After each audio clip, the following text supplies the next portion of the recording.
Welcome back! We're really in over our heads right now. So after a couple of tense minutes in 1986B, we managed to come back to 1931, and our original plan was to have Emmett, young Emmett, see Frankenstein so that he could get the scientific epiphany that he needed to launch his career, and hopefully steer clear of Edna. However, our plan got a little bit sidetracked when the DeLorean jumped a couple of months ahead to the day right before this expo that Doc is supposed to present at. And not only is he presenting something completely different, he's also completely infatuated with Edna. So right now, we have no other choice but to try to break the two of them up. And right now, I'm gonna just kind of get a feel for what's going on here. It looks like the town has kind of moved on since the days of Kid Tannen. So let's see what everybody's up to. Let's talk to Artie first. Hey, Artie. Officer. Officer? Oh, right. Don't blow your cover. Will you please keep your mind on the task at hand? Can't talk right now. Alright, so it seems like Edna's got him occupied. Actually, I'm going to talk to Emmett first and tell him the news about what Edna basically told us, and it seems like she's just as infatuated with Doc as he is with her. Well, I talked to her. and? She says she knows what she's looking for, and it's you. But it can't be me. Wasn't me. Marty, we don't belong together. You don't have to tell me that. Find out exactly what her requirements are. I can almost guarantee you that I don't fit them. Alright, so let's find out what her requirements are.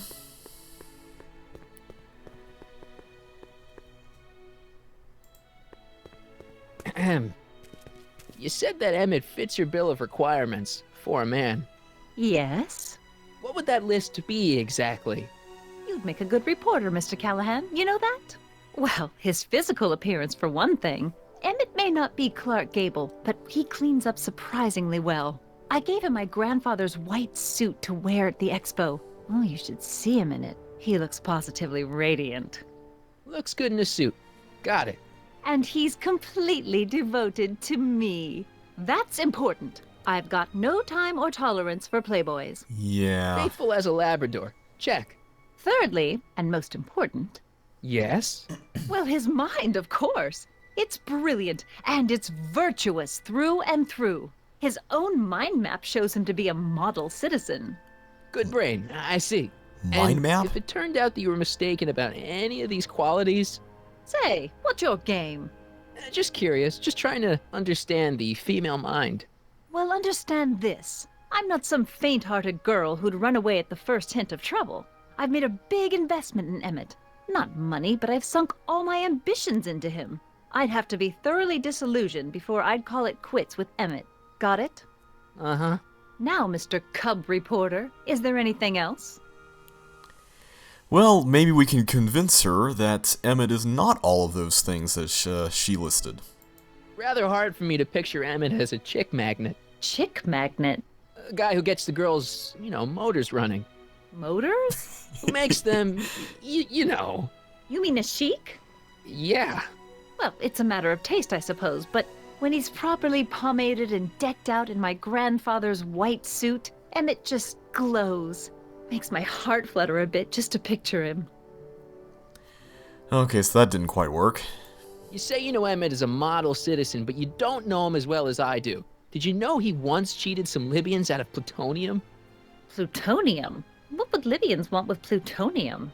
I'm sure he had a very good reason. Emmett's mind map demonstrates conclusively his brain is oriented toward virtue.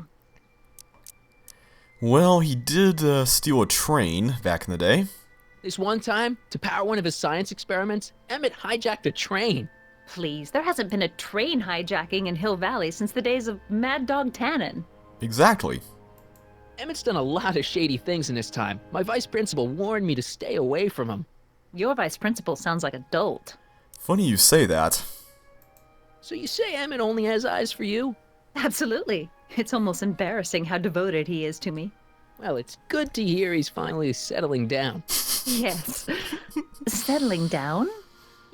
Ready to stop playing the field, as it were. playing the... Oh, you're joking. Well, let's see if we can play along with this. But I can't help feeling sorry for him. Who? All of Emmett's other girls, now that he's with you. Please, I think I know Emmett by now. There are no other girls. I wonder what's gonna happen to Emmett's little black book. Little black book? Oh, it's legendary. That's what enabled Emmett to become the, Valentino of Hill Valley High. Gee, I wonder if he'd let me have it. You must think I'm pretty gullible, Mr. Callahan. Yeah, we kinda do. But it's kinda all we have to work with right now. What the heck is this mental alignment meter of Emmett's? Oh, it's an absolutely revolutionary invention. Measures a person's affinities, what he's attracted to, what he's repulsed by, that sort of thing. Interesting. And it really works? Well, of course. What's the point of inventing something that doesn't work? Or anyway, it works well enough for my purposes. Yeah, your purposes are kind of what I'm worried about. That's all the questions I got. Very well, then. Trixie. Hey, Artie. You seen my Oriole? You mean this? Yeah, thanks. She gets to come and go freely, and I'm forced to wait. I love it. Something tells me that Edna doesn't really like Trixie all that much. But let's say hi to her. We haven't seen her in a while. Whoops. I was trying to click on Trixie. There you go. To all who approach these hallowed halls, I bid thee welcome. To all who approach these hallowed halls, I bid thee welcome. To all who... Oh, hiya, kid. Say, aren't you the fellow who... Got you to turn on Kid Tannen? You bet. You look younger without your mustache. That was a dirty trick, you know, making me think Kid had gone and iced Artie. I'm sorry, but it was the only way I could... Forget about it. I'm trying to. Yesterday's in the past. That's my motto. You gotta live for today. Right. So what are you doing down here anyway? Do you wish to pull the levers that control the future? At the Expo, silly. Technology for a better tomorrow and all that. Oh, yeah, that's actually why I'm here. So what are you doing here? So who are you supposed to be? Don't you know your Homer? I am Techni Muse of Progress. You can tell by the lightning bolts. Must have slept through that class. I'm supposed to be a goddess like. I'm the one who inspires all the great men who make the discoveries. And women too. Leave us not forget Madame Curie. I never would. So you work for the Expo? Yeah, ain't it a kick? I greet all the important guests. And on the final day, I get to bestow the golden sundial on the winning contestant. That's cool. Techni, Muse of Progress. Not a bad gig. Artie got it for me. It's my entree into respectability. Listen, I've got a proposal for you. I have this friend, right? No dice. I'm only seeing Artie now. It's not like that. See, my friend's in a relationship with Edna Strickland. Oh, poor schmuck. I wouldn't wish her on anyone. Then you see where I'm coming from. He won't listen to reason, but I thought she might call it off if she thought he and you were, you know. Ah, you are an evil imp, ain't ya? Sometimes a guy's gotta resort to underhanded tricks. What do you say? Sorry. Ah, Edna might be a pill, but if I play dirty tricks on every dame who disapproves of me, well, I'd play a lot of dirty tricks. Besides, such stunts are beneath the dignity of Techni, Muse of Progress. She's got a point, but we gotta find a way to convince Edna that Emmett's been up to no good somehow. Let's ask her about some other things. so Artie's working for the Expo too, huh? Oh, Artie's doing swell. The papers made a big deal of him testifying against Kid. People have been beating down his door ever since the trial. The Expo's darn lucky they could get him. Well, that's really cool. I'm glad he's doing well. What about Kid? Has he been locked up? How's Kid's trial going? Slowly. You know what they say. The wheels of justice grind slowly, but infinitely fine. Except in Hill Valley, where they don't move at all. What? Nothing, it's just, something I heard once. So no regrets about turning him in? None None at all. I should have known better than to take up with him in the first place. But what can I say? I was dumb. I let myself get taken in by his charm. Charm? Well, I'm glad she sees that now. So what exactly does Artie do here? What's Artie's job? Oh, he's a real high muckety-muck at the Expo. He's in charge of all the money, and the hiring and firing. Hey, not bad. You're telling me, and super respectable too. It's a real relief for him to have a job where the boss never pulls a gun on him. That's for sure. Well, I'm glad both of you guys are happy. It's good to see that you and Artie are both doing okay. We're more than okay. And if things keep going the way they're going, we may be more than just friends before you know it. Well, don't get too serious too fast. Nah, we're keeping things casual, for now. Good. I'm sure Grandma will appreciate that. Yeah, because after all, Artie still needs to meet this Sylvia girl. So what's going on with the Expo exactly?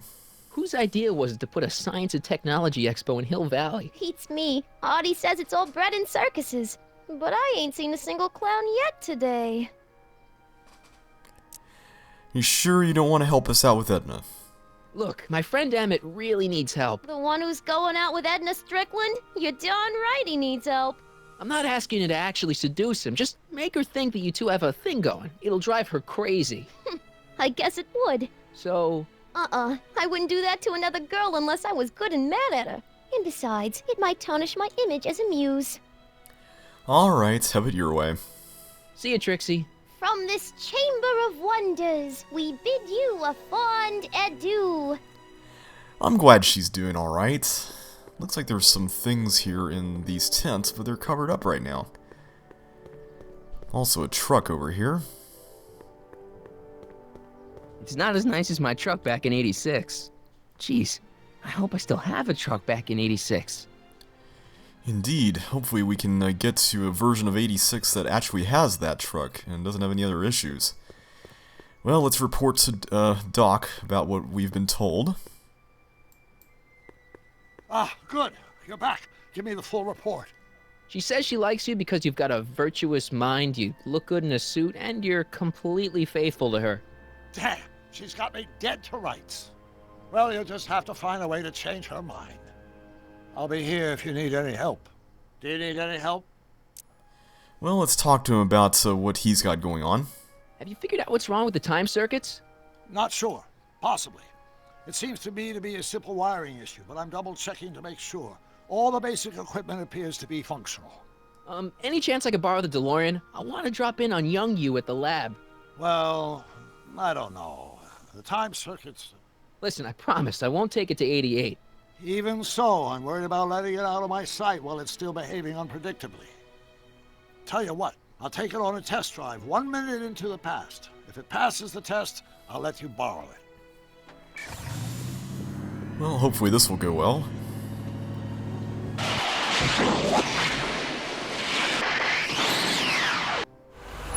It worked! Didn't it? I'm afraid not. In fact, the discrepancy appears to be getting worse. I arrived 6 hours ago. Oh, too bad. I didn't want to risk undoing any of the work you've done thus far, so I kept out of sight. But the time lag wasn't entirely a waste. I stopped by the hardware store and bought the parts for a chronometric analyzer. A what? A diagnostic device. See, I plug it into the time circuits and set them to cycle. When the green light goes off, I should have the data I'll need to understand the scope of the problem. Hey, no driving the exhibits off the lot! Looks like you'll have to find another set of wheels if you want to get to the lab.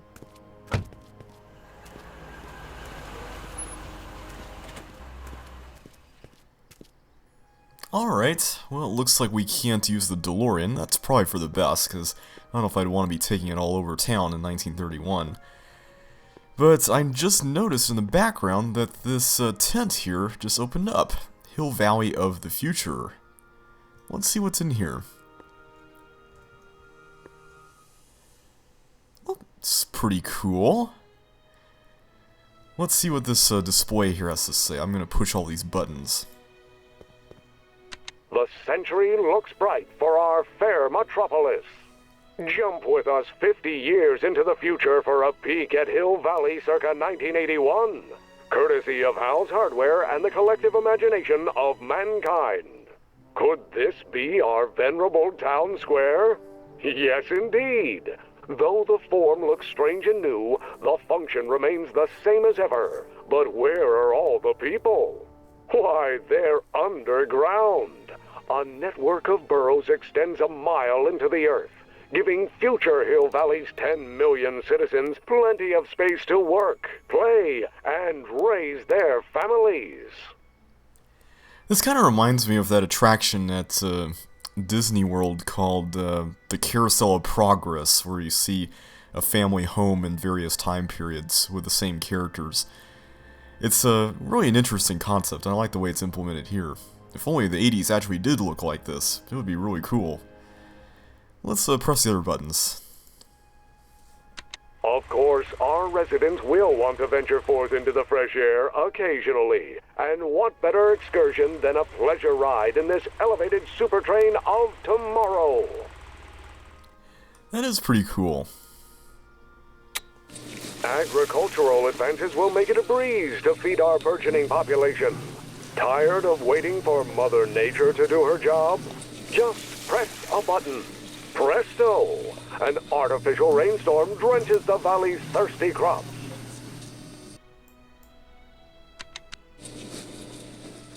And after the rain, what else? An artificial rainbow, reassuring all the good people of Hill Valley that their needs are taken care of, and life is sweet. Pleasant dreams, Hill Valley. And the Expo would like to remind you that you can find everything you need to transform your dreams into reality at Hal's Hardware. Hal's Hardware, serving our fair city since 1895. Wow, that was a neat display.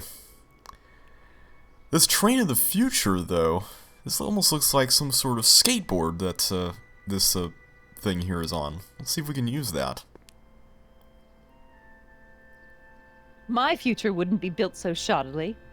Hi, Miss Strickland. I was just... Break what you like, Mr. Callahan. It's no skin off my nose. Just keep away from Emmett's booth. Speaking of whom, I better go see what's keeping him. Let's see if we can check on him for her so that the two of them can stay apart a little while longer.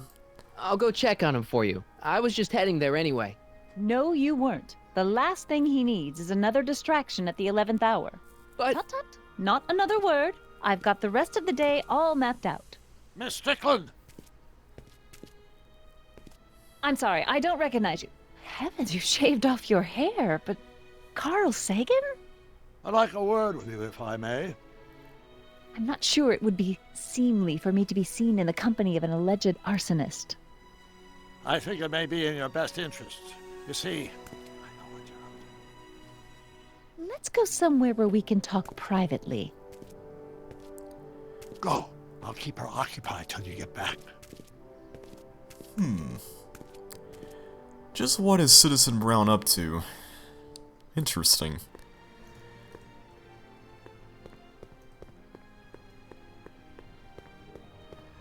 Well, looks like we've done all we can do here for now, at least. And we've got a means to go off to Doc's lab with a skateboard. But we'll do that in the next video.